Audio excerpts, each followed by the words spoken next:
Bonjour à tous et merci de nous rejoindre ou de rester avec nous pour ce webinaire sur la détection de fuites accidentelles sur un site industriel à l'aide de l'outil ANSYS Fluent. Je m'appelle Nils Sécuyer, je suis ingénieur chez Optifluid et je serai donc votre keynote speaker pour les 25 prochaines minutes.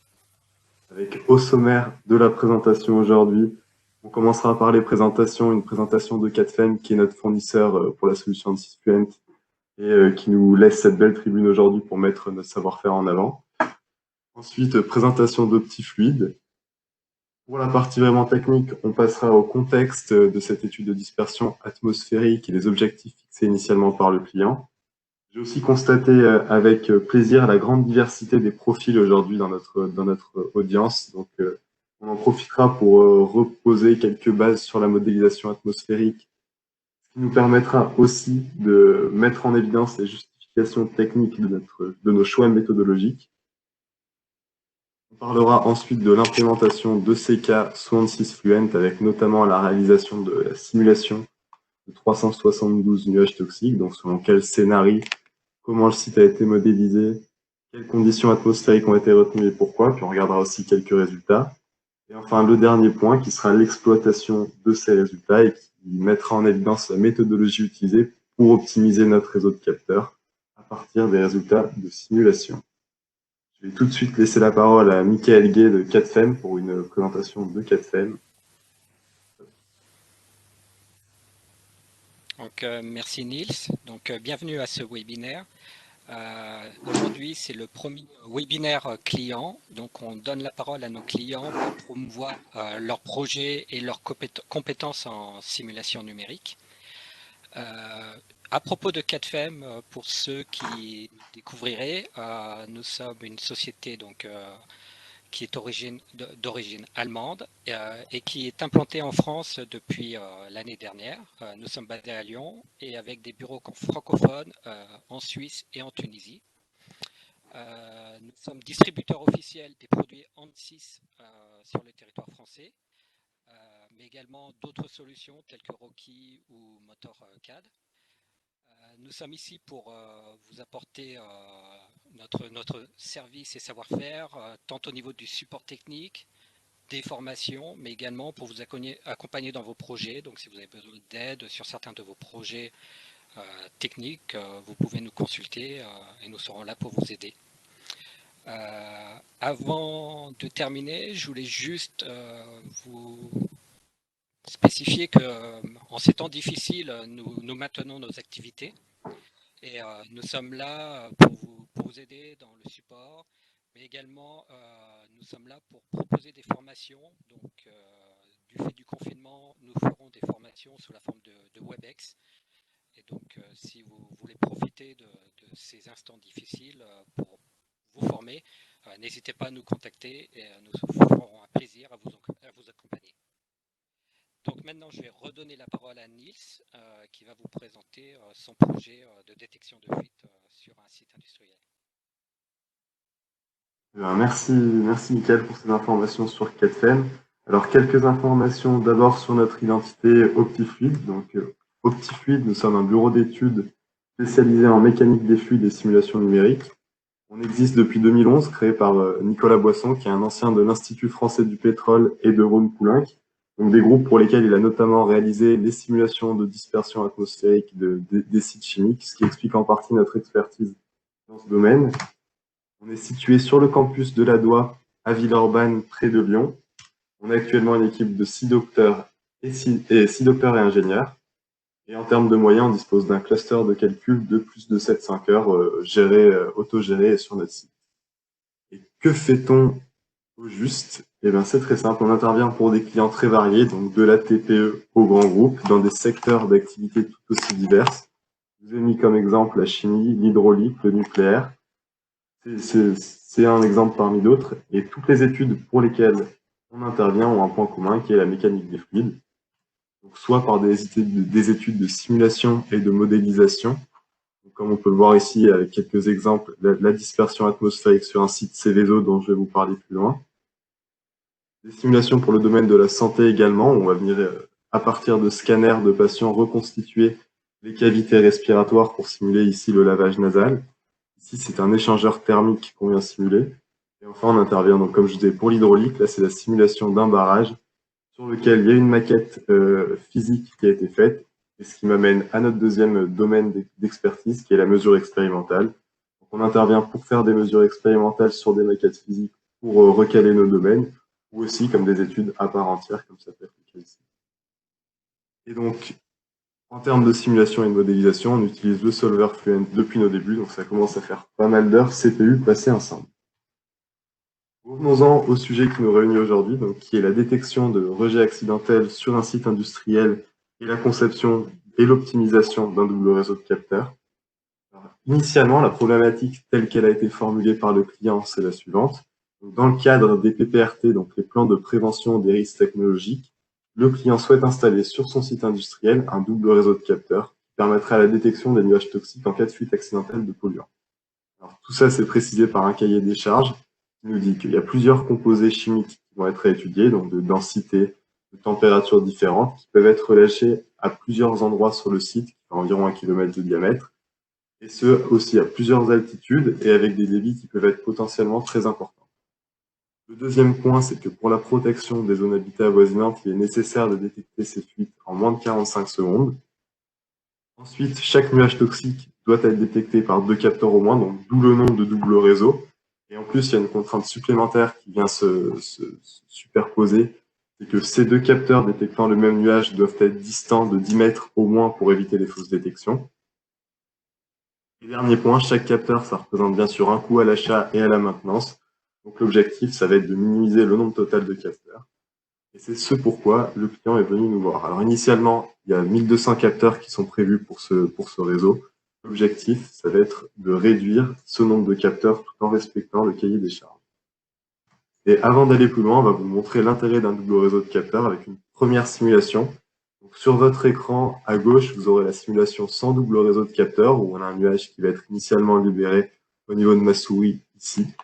Et à droite, c'est avec un double réseau de capteurs. Donc, ce qu'on voit quand on lance la simulation, avec le nuage qui se développe et qui atteint progressivement les limites du domaine, c'est que sans double réseau, il n'y a pas de moyen de détecter cette fuite et donc de proposer une solution curative.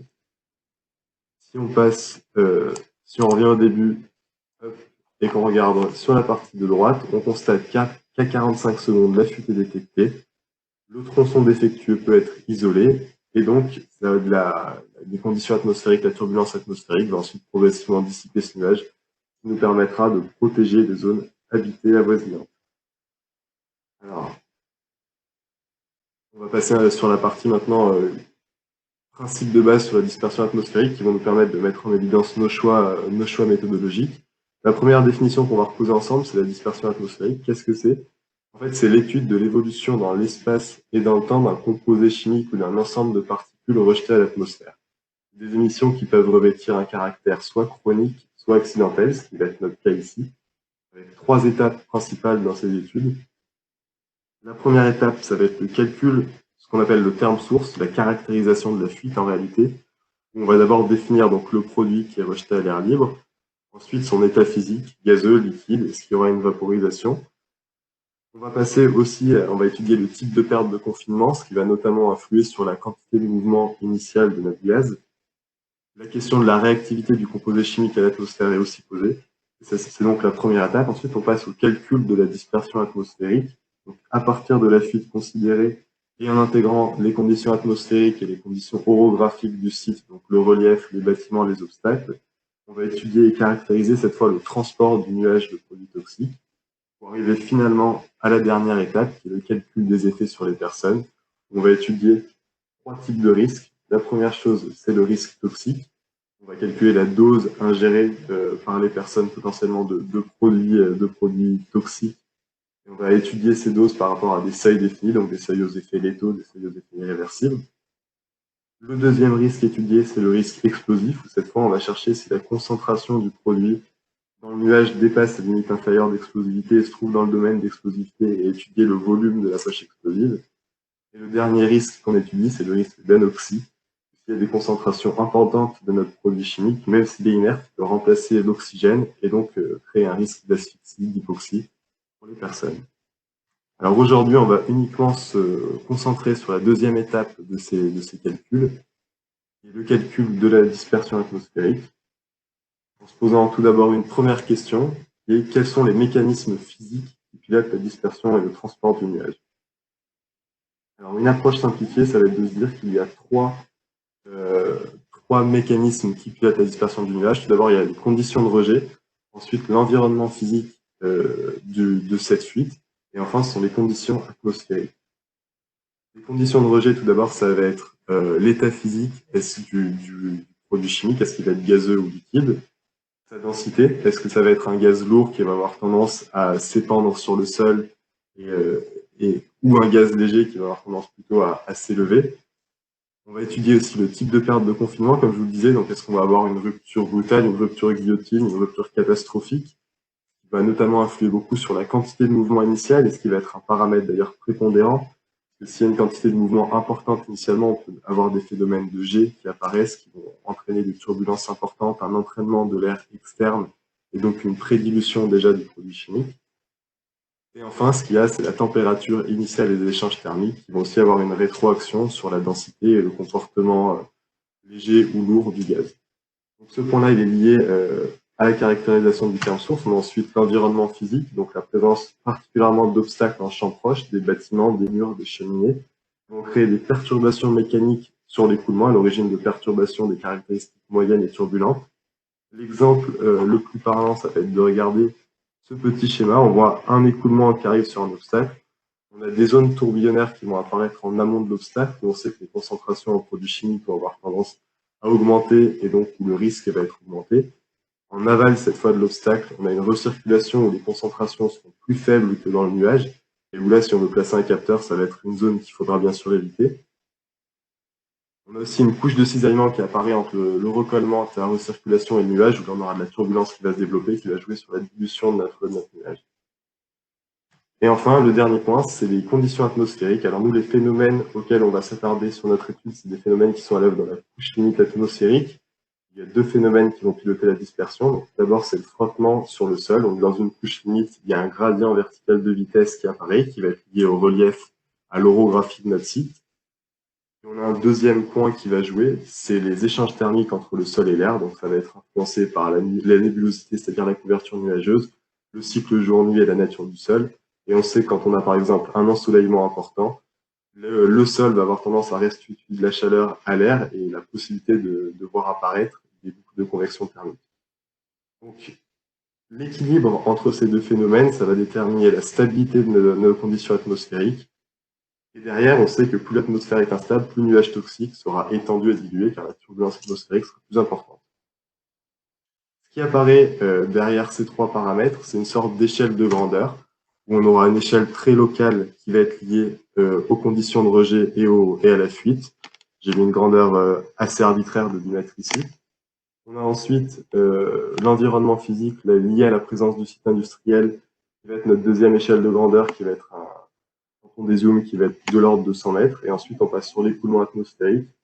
D'abord, on aura les micro-échelles atmosphériques sur lesquelles on va s'attarder jusqu'à une dimension de 1 km environ. Puis ensuite, on passe aux méso-échelles et aux macro-échelles atmosphériques sur lesquelles on ne va pas s'attarder dans notre étude, pour donner les dimensions du problème. Alors à ce stade, on a bien posé la problématique, on a bien présenté la physique qui est à l'œuvre, on va donc étudier les choix qui s'offrent à nous pour la méthodologie et les solutions. On a trois choix qui s'offrent à nous. On a les modèles gaussiens qui vont nous permettre d'étudier la concentration du produit, du composé chimique. Et cette concentration sera supposée suivre une distribution gaussienne le long des plans perpendiculaires à la direction du rejet. La limite de ces solutions-là, c'est qu'on ne va modéliser que des gaz passifs, donc avec une densité égale à celle de l'air et en champ plat, donc sans prendre en compte les obstacles. Si on se reporte à notre petite échelle précédemment présentée, on va être uniquement sur la partie atmosphérique, l'écoulement atmosphérique. Le deuxième type de solution, ça va être les modèles intégraux. On va résoudre un système d'équations de Navier-Stokes dégénéré qui va permettre la résolution du champ de concentration. Mais cette fois, on va être capable de prendre en compte la quantité de mouvement initial de notre produit et les différences de densité. Toutefois, on ne prendra toujours pas en compte les obstacles et la géométrie locale. Si on en revient à notre petite échelle, on a donc l'écoulement lié au terme source, au rejet qui sera modélisé, les échelles atmosphériques qui seront aussi prises en compte, mais on ne modélisera donc toujours pas l'échelle du site. Et enfin, les modèles tridimensionnels dont fait partie ANSYS Fluent, où là, on va vraiment résoudre le système d'équations physiques qui gouverne la dispersion, et où on modélisera bien correctement nos 3 échelles de transport du nuage. Alors, si on reprend notre cahier des charges initialement posé, on se rappelle qu'on a des produits de densité différentes, de température, de débit variable, potentiellement avec des fuites à très haut débit. Donc, les modèles gaussiens sont exclus. Nos temps de fuite, comme on l'avait vu, c'était 45 secondes. Donc, pour des vitesses classiques en couche limite atmosphérique de l'ordre de 10 mètres par seconde, ça nous fait des distances d'effet qui sont inférieures à 450 mètres. L'idée, ça va être aussi de placer des capteurs à une précision, disons plus ou moins 1 mètre, donc de manière assez précise, ce qui va exclure les modèles intégraux, puisqu'ils ne prennent pas en compte la géométrie du site. Et donc, finalement, on se rend compte que les seuls types de modèles qui sont adéquats et adaptés pour ce type de simulation, c'est les modèles tridimensionnels dont fait partie ANSYS Fluent. Voilà. Donc la question qu'on se pose maintenant, c'est comment mettre en œuvre et comment réaliser ces simulations sur ANSYS Fluent. Alors tout d'abord, il faut savoir quels sont les scénarios qu'on va retenir et quel est le nombre de nuages qu'on va modéliser. Les exigences à ce niveau-là des plans de prévention des risques technologiques, des PPRT, elles sont assez importantes. Nous, initialement, on nous demande de modéliser plus de 150 scénarios avec une infinité de directions de vent. Pour réduire notre problème et le rendre plus facilement simulable, on va poser un constat qui est que le scénario sera pénalisant si le volume du nuage est minimal, tout en ayant des effets hors site qui sont conservés. Alors pourquoi c'est pénalisant si le volume du nuage est minimal? En fait, l'idée c'est de poser des capteurs pour détecter des nuages. Donc du coup, plus le nuage est petit, plus il faudra être précis sur le positionnement du capteur. C'est donc pour ça qu'on retient les scénarios avec des nuages de volume minimal. Il y a une première étude qui est faite par notre client qui permet de relimiter le problème en se basant sur ce constat à 31 scénarios avec 12 directions de vent. Mais ça fait toujours 372 simulations et c'est toujours trop. Donc on va faire une dernière hypothèse qui va être de se dire que si 2 termes sources sont distants de plus de 100 mètres, on va pouvoir les simuler en même temps en faisant l'hypothèse que les nuages n'interféreront pas. Donc, in fine, ça nous fait donc 20 scénarios dans 12 directions de vent, ce qui laisse tout de même 240 simulations pour modéliser nos 372 nuages toxiques.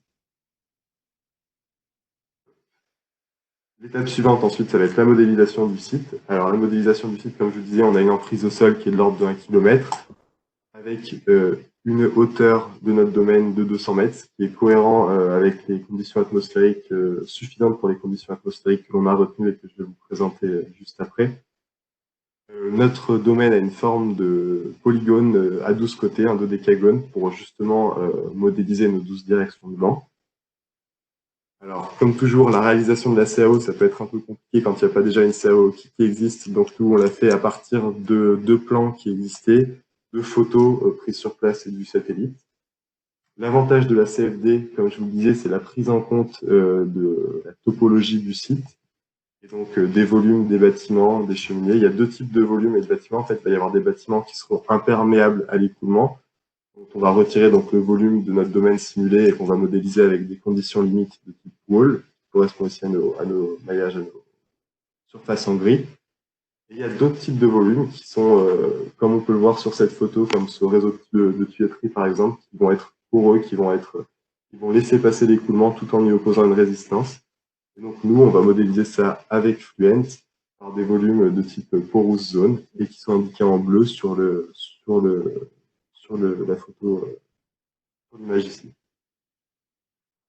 Le troisième point, c'est le positionnement des sources, de nos 31 sources pour nos scénarios. L'idée, ça va être, comme vous le voyez, de mettre ces sources à une distance suffisamment importante des limites du domaine pour bien modéliser le transport du nuage. Et donc, enfin, la dernière étape, ça va être l'étape de maillage, où là, c'est une étape qui est, comme on le sait, particulièrement importante si on veut éviter les problématiques de diffusion numérique, ce qui est particulièrement important pour les calculs de dispersion. On a réalisé, nous, ce maillage avec Gambit, c'est des cellules hexaédriques et il y en a un peu plus de 7 millions. Voilà, et donc, on passe côté serveur maintenant pour regarder comment on réalise ces cas et comment on les implémente dans Fluent. Alors, la première chose, c'est que bien évidemment, il faut prendre en compte la gravité si on veut modéliser les effets de flottabilité. Ensuite, concernant la turbulence, on a porté notre choix sur un modèle de turbulence de K-epsilon standard. Bien sûr, le transport d'espèces est activé pour modéliser nos produits chimiques. Et enfin, on prend aussi en compte l'énergie pour le calcul de la température. Concernant le choix des conditions atmosphériques, alors nous, on a retenu une classe de stabilité, une classe stable. Comme on vous le disait, le cas sera conservatif, sera pénalisant si la détection des nuages est difficile. Donc, c'est une classe de stabilité 3F qu'on a retenue, qui correspond à une stabilité importante. Avec donc 3, parce que la vitesse moyenne du vent à 10 mètres, c'est 3 mètres par seconde. Il y a 12 directions de vent qui sont considérées. La rugosité du terrain est considérée à 0,25 mètres. Alors, c'est l'équivalent de végétation et de buisson. Et enfin, pour l'implémentation des profils atmosphériques, on utilise la série de X, et ça se présente comme ça. Donc, le profil de vitesse 3F, c'est en rouge ici, avec la vitesse en fonction de l'altitude. Et donc là, ce qu'on voit, c'est dans le plan médian, le tracé des vecteurs vitesse qui permet de montrer notamment qu'on conserve bien le champ de vitesse entre l'entrée et la sortie du domaine, le champ des conditions atmosphériques. Et ensuite, concernant le profil de température, donc on est sur une classe atmosphérique stable, c'est-à-dire que le gradient de température est positif. Et donc on voit ici qu'on a donc bien un gradient de température positif, et ces profils, ils sont implémentés à l'aide d'UDF, les User Defined Functions, qui permet d'avoir des profils variables sur la face, sur la condition lumineuse. Donc maintenant, si on regarde quelques résultats, donc là je vous mets l'exemple de la simulation d'une fuite pour une direction de vent sud vers le nord, donc du bas vers le haut de votre écran. Le produit chimique qu'on considère, c'est du chlorure d'hydrogène, avec une masse volumique qui est de l'ordre de 1,5 kg par mètre cube. La source, elle débite assez fort, puisqu'on a 30 kg par seconde. Et le seuil de détection imposé pour ce produit-là, c'est 80 ppm. Alors, ce qu'on voit, c'est que donc la source est positionnée ici, dans un volume poreux. Quand on regarde de haut, elle est positionnée à l'extrémité nord-ouest de ce volume poreux, avec face à elle un autre volume poreux et un certain nombre de bâtiments imperméables. Et donc, ce qu'on voit, c'est qu'en effet, la forme du nuage, le transport du nuage est fortement influencé par la topologie du site, avec une forme de nuage qui est assez loin de la distribution gaussienne. Et on répète cette manœuvre donc pour cette source-là dans les 12 directions du vent, ce qui nous permet de voir qu'en effet, on est loin de trouver une axisymétrie sur nos nuages, notamment puisqu'on a un volume poreux quand on va vers le sud, qui réduit fortement la taille du nuage. Ce qui nous permet donc d'avoir nos positions de nuages pour ce scénario, pour ces 12 directions de vent. L'étape d'après, ça va donc être l'exploitation des résultats, pas pour déterminer la distance d'effet ou la distance d'extinction du nuage ou les effets sur les personnes, mais bien pour cette fois pour positionner notre réseau de capteurs. Si on fait un petit peu le bilan, à l'heure actuelle, on a donc 372 nuages toxiques qui sont simulés. À chaque fois, il y a 7,25 millions de cellules, donc autant de positions potentielles pour nos capteurs. On va se poser la question de comment concevoir notre réseau. La première chose et les deux premières étapes qui vont en fait être réalisées conjointement, ça va être d'exporter nos résultats avec les informations qui nous intéressent, donc les coordonnées du centre de nos cellules, la distance entre ces cellules et les walls, et les concentrations bien sûr en espèces qui sont dans ces cellules. On va faire un premier échantillonnage en se disant qu'on veut placer nos capteurs à plus ou moins 1 mètre dans toutes les directions de l'espace, donc ça va nous permettre de rééchantillonner toutes nos cellules à la même dimension. Et ensuite, on va filtrer toutes ces cellules pour choisir celles où potentiellement un capteur peut être placé. Donc, le premier filtre qu'on va faire, c'est de se dire qu'il faut bien sûr que dans la cellule, la concentration en espèces chimiques soit supérieure à la limite de détection. Voilà. Et le deuxième filtre qu'on va exercer, c'est cette fois se dire qu'il faut que le placement, que la cellule puisse physiquement accueillir un capteur, qu'on puisse venir y mettre un capteur. Et donc là, on va avoir deux conditions. Soit l'altitude de la cellule doit être inférieure à 10 mètres, ou sa distance à un mur doit être inférieure à 3 mètres, ce qui va nous servir notamment pour les cheminées. Et enfin, comme on l'avait vu tout à l'heure, on a regroupé plusieurs scénarios puisqu'on est passé de 150 scénarios à 30 scénarios. Donc ce regroupement de scénarios, on va imposer, pour le prendre en compte, on va imposer une contrainte supplémentaire qui va être de se dire que notre distance entre la cellule où on veut placer notre capteur et la source doit être de plus de 5. En sortie, ça nous laisse donc 12 000 cellules sur lesquelles on a les coordonnées qui sont connues. Elles peuvent physiquement accueillir un capteur. et elle détecte au moins un nuage. Donc ça va nous créer en fait un nuage de position acceptable en X, Y, Z, qu'on va transformer, nous, en grille 3D.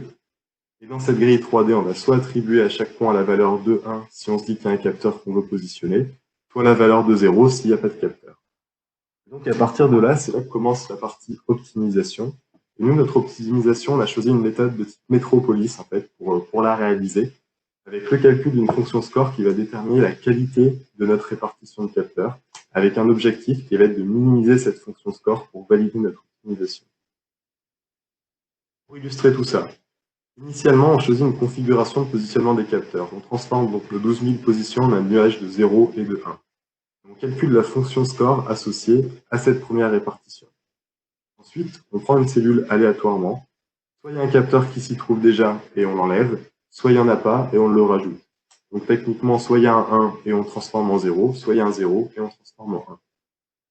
L'étape d'après, ça va être de recalculer notre nouvelle fonction score. Et là, il y a deux solutions possibles. Soit on a diminué notre fonction score, ce qui signifie qu'on est en train d'aller vers un minima de notre fonction. Donc on conserve la modification. Soit on a augmenté notre fonction score. Et là, donc, ça va être une petite astuce qu'on va utiliser en quelque sorte. On va faire une analogie en fait avec la statistique de Maxwell-Boltzmann et avec une analogie avec le refroidissement d'un métal, en quelque sorte, ou la théorie du gaz. Donc, typiquement, on va se laisser une probabilité. On va dire qu'initialement, on est dans une configuration chaude, on est au début de notre optimisation, et on va se laisser une possibilité, une probabilité d'accepter cette configuration qui sera pourtant plus énergétique, en se disant que notre température est élevée, donc on peut sauter vers des configurations plus énergétiques facilement, et conserver tout de même cette modification.